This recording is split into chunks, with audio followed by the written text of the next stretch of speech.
হর্ষবর্ধন আপিস থেকে ফিরলে বউ এগিয়ে এসে তার গা থেকে কোটটা নিল। তারপর নিজের বঙ্কিম দৃষ্টি না, হর্ষবর্ধনের দিকে নয়, কোটের পকেটে নিক্ষেপ করে চেঁচিয়ে উঠল সে। হোমা, আজও তুমি চিঠিটা ডাকে দাওনি? ভুলে গেছো আজকেও? কি সর্বনেশে ভুলো মন তোমার গো! আঁতকে উঠেছে বউ। এই ভোলা মন নিয়ে কি করে সংসার চালাবে বলো তো? জবাবে, আমি কি আর সংসার চালাই? সংসার চালায় আমার কর্ণধার, চালাও তো তুমি। এই কথাটাই বলবার ছিল বুঝি হর্ষবর্ধনের, কিন্তু গদ্যকাব্যের মতন এই কথাটা বউয়ের কানের ধারে গেলে সে গদগদ হয়ে উঠবে কিনা সন্দেহ। তাই কথাটাকে তিনি সরল করে একটু ঘুরিয়ে দিলেন, বললেন, এই ভোলা মন দিয়েই তো সংসার চালাই গো। আমি ভোলা আর তুমি আমার মন, আমার ভোলা মনেই সংসার চলে। খুব আদিক্ষেতা হয়েছে, কাল যেন আর ডাকে দিতে ভুলো না লক্ষ্মীটি। ভারী জরুরি চিঠি, মাকে লিখেছিলাম। আর তুমি কি না এত পই পই বলে দিলাম তোমায় আপিস যাওয়ার সময়। তোমার কারবার চালাও কি করে শুনি? সামান্য একটা চিঠি ডাকে দেবার কথা মনে রাখতে পারো না? কে বললে মনে রাখিনি? হর্ষবর্ধন প্রতিবাদ জানায়, মনেই তো রেখেছি, এখন আমার মনে আছে। ছাই আছে, কাল যাতে আর না ভুলো দেখব আমি। সেবারকার মতো আমার কোচার খুঁটে গেরো বেঁধে দেবে নাকি? তিনি আতঙ্কিত হন। না বাপু, আমি গেরো দুলিয়ে আপিস যেতে পারবো না। সেবার কোচার গিট দেখে আপিস শুদ্ধ লোকের টিটকিরির কথা তার মনে পড়ে। বলেছিল তারা, আমাদের গেরো কপালে, আর আপনার গেরো দেখছি কোচায়। আমার আপাদমস্তক গেরো ভাই, বলে সাফাই গিয়ে কোনো রকমে সেবার তিনি রেহাই পেয়েছিলেন। আবার সে গেরো? না, গেরো নয়। যাক, বাঁচলাম। ললাটের একটা গেরো কাটল জেনে স্বস্তির নিঃশ্বাস পড়ল তার। কপালের রেখাটা দূর হলো। না, গেরো টেরো নয়, তবে কাল যাতে ডাকে দিতে না ভুলো তার ব্যবস্থা আমি করব। চিঠিটা মাকে না লিখে যদি আমাকে লিখতে, তাহলে আর কোনো হাঙ্গামা থাকতো না, আমার পকেটে থাকলেই চলে যেত। না হয় বুকের কাছটায়, আমার বুক পকেটেই রেখে দিতাম ওটাকে। বিয়ের পরের দিনগুলির কথা মনে পড়ে তার। বউ চিঠি লিখত বাপের বাড়ির থেকে, সেসব চিঠি তো দিন রাত পকেটে পকেটে ঘুরত তার। সেসব চিঠির কোনো মানে হয় না কিছু, কোনো কথারই কোনো অর্থ নেই। তারপরে চিঠিগুলিতে কেবলই অর্থ, অর্থের কথাই কেবল, খালি টাকা পাঠাও আর টাকা পাঠাও। পকেটে থাকতে থাকতে চিঠিগুলি একদিন ধোপা বাড়ি ঘুরে সাফ হয়ে আসত। সব অর্থ পরিষ্কার হয়ে যেত এক ধোপেই। পরদিন আপিস যাবার আগে কর্তার গায়ে কোট চড়াবার সময় শ্রীমতী ফের মনে করিয়ে দিলেন, চিঠি ফেলার কথাটা মনে থাকবে তো আজ? নিশ্চয়ই, আজ আবার ভুলি?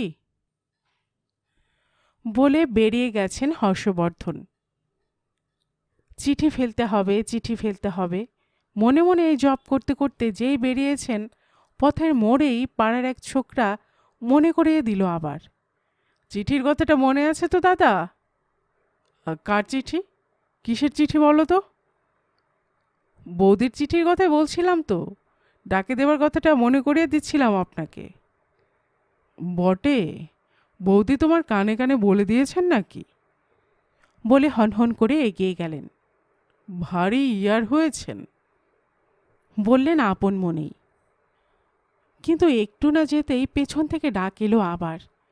হাঁক ছাড়ছেন এক ভদ্রলোক। ও মশাই, দাঁড়ান একটুখানি।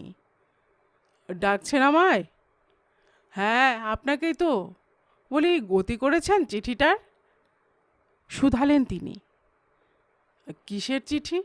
আপিসের কোনো? না না, আপিসের নয়, আপনার গিন্নির চিঠির কথাই বলছিলাম। ডাকে ফেলেছেন চিঠিটা? সে আমি বুঝবো, আপনার কি? রাগ হয়ে যায় হর্ষবর্ধনের, তিনি দাঁড়ান না আর। আশ্চর্য, এর মধ্যেই পাড়াময় চাউর হয়ে গেছে কথাটা। গিন্নির মুখ থেকে পাড়ার যাবতীয় গিন্নি, তাদের বর আর দেবর, কারো জানতে বাকি নেই কো আর। পাড়ার সীমানা পার হতে পারলে তিনি বাঁচেন যেন।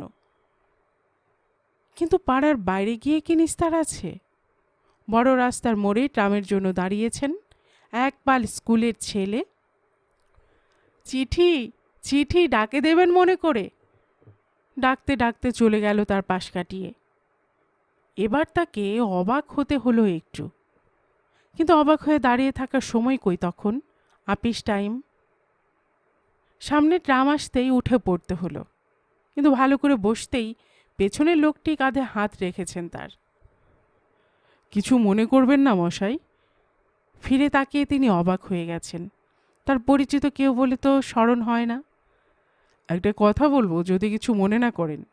চিঠিটা ডাকে দিয়েছেন কি? আর অবাক না, এবার তিনি চটেই যান বেশ। এ কি, হ্যাঁ? সব শেয়ালেরই এক ডাক যে। কেন রে বাবা? কেন বলুন তো? আমার চিঠি দেই না দেই সে আপনার কি?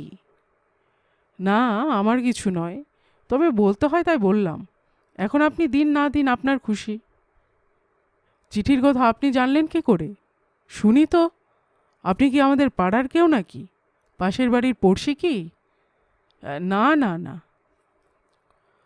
তবে তাহলে আপনার সঙ্গে আমার কি আমার বউয়ের সঙ্গে কোনো সম্পর্ক আছে বলে তো মনে করতে পারছি না। তা যদি বলেন তো বসুধ হইব কুটুম্বকম। অমায়িক হাস্যে ওতপ্রোত ভদ্রলোক। কুটুম্ব? তিনি একটু চকিত হন এবার। বসুধা নামীয় কারো সঙ্গে তার মধুর সম্বন্ধের কেউ নয় তো? বিয়ের সঙ্গে সঙ্গেই 10 শালা বন্দোবস্ত হয়ে থাকে জানা কথা, কিন্তু তার সব খবর কি সবাই রাখতে পারে? শালীনতার দিকেই দৃষ্টি থাকে সবার। শালীদের নজর বাঁচিয়ে নজরানা দিয়ে শালাদের দিকে ফিরে তাকাবার ফুরসত পায় কি কেউ? আপনার স্ত্রীর অনুরোধে বলা, নইলে আমার কি বলুন? হ্যাঁ, আমার স্ত্রী বলতে গেছেন আপনাকে? আমার বিশ্বাস হয় না। কিন্তু তাহলেও তার খটকা লাগে। না বললে এই ভদ্রলোক জানবেন কি করে? না, বাড়ির কথাটা পঞ্চস্বরের মতন ভস্য করে পঞ্চমুখে বিস্ময় এইভাবে ছড়িয়ে দেয়াটা তার বউয়ের পক্ষে নিতান্তই বাড়াবাড়ি। কিন্তু এইটুকুন সময়ের মধ্যে এত লোককে সে জানালোই বা কী করে? খটকাটা মনের ভেতর খচখচ করতে থাকে। তবু যত বড়ই কুটুম্বই হোক, বকাবকি করার সময় আর নেই। তার আপিসের জায়গা পৌঁছে গেছে। ট্রাম থেকে নেমে পড়তে হলো তাকে। আপিসে গিয়ে নিজের চেয়ারে বসেই এক গ্লাস জলের জন্য তিনি হেঁকেছেন। বেয়ারা। বেয়ারা ছুটে এসে হাত পেতেছে। দিন। হ্যাঁ, কি চাচ্ছিস? চিঠি দেবেন তো? কিসের চিঠি? অবাক হতে হয় তাকে। ছাতি ফাটা তেষ্টায় জল চাইতে গেলে কে যেন কাকে আধখানা বেল এনে ঠেকিয়েছিল বলে শোনা যায়, কিন্তু এটা যে সেই বেলেল্লাপনাকে হার মানল। গিন্নিমার চিঠিটা ডাকে ফেলবার জন্যই ডাকছেন তো? বেয়ারা বলে। তো দিন চিঠিটা। কে বললে? ভাগ তুই এখান থেকে, ভারী বেয়ারা তো, বেয়াদব কোথাকার। তিনি গর্জে ওঠেন। উজবুক কাক্কা। যেমন রাগেন তেমনি আবার তার বিস্ময় জাগে। সমস্ত ব্যাপারটাই যেন কেমন কেমন ঠেকে। একটা দুর্ভেদ্য রহস্য বলেই মনে হতে থাকে। জল তেষ্টা তার মাথায় উঠে যায়। আপিস থেকে ফেরার পথে ফিরতি ট্রামে আবার নানান লোক গায়ে পড়ে চিঠির প্রশ্ন তোলে। একজন তো বলেই বসে, যদি না দিয়ে থাকেন ডাকে তো দিন আমাকে। সামনের স্টপে জেনারেল পোস্ট অফিসের কাছে আমি নামবো, ফেলে দিয়ে যাব এখন। মাইরি আর কি, আমার বউয়ের চিঠি আপনার হাতে দিতে গেলুম আর কি। পরের বউয়ের চিঠি চান? আপনি কেমন ধারা লোক মশাই? না না, আমি আপনার চিঠি খুলে পড়ব না, সে ভয় নেই।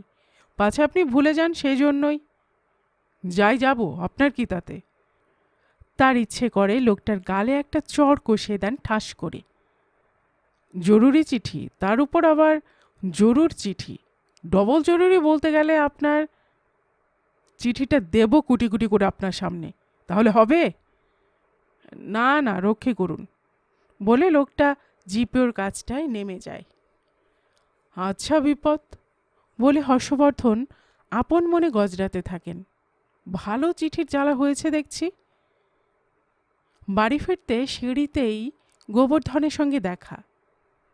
বৌদি সিনেমায় গেছেন, বৌদির চিঠিটা ডাকে দিয়েছ তো দাদা?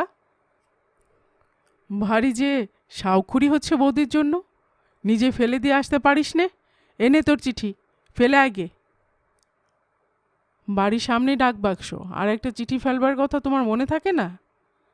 চিঠি নিয়ে বেরিয়ে যায় গোবরা। নিজের ঘরে গিয়ে কোটটা খুলে ফেলে হাঁফ ছাড়েন হর্ষবর্ধন। আলনার উপর লটকে দেন কোটটাকে। এতক্ষণে তাবৎ রহস্য পরিষ্কার হয় তার চোখের ওপর।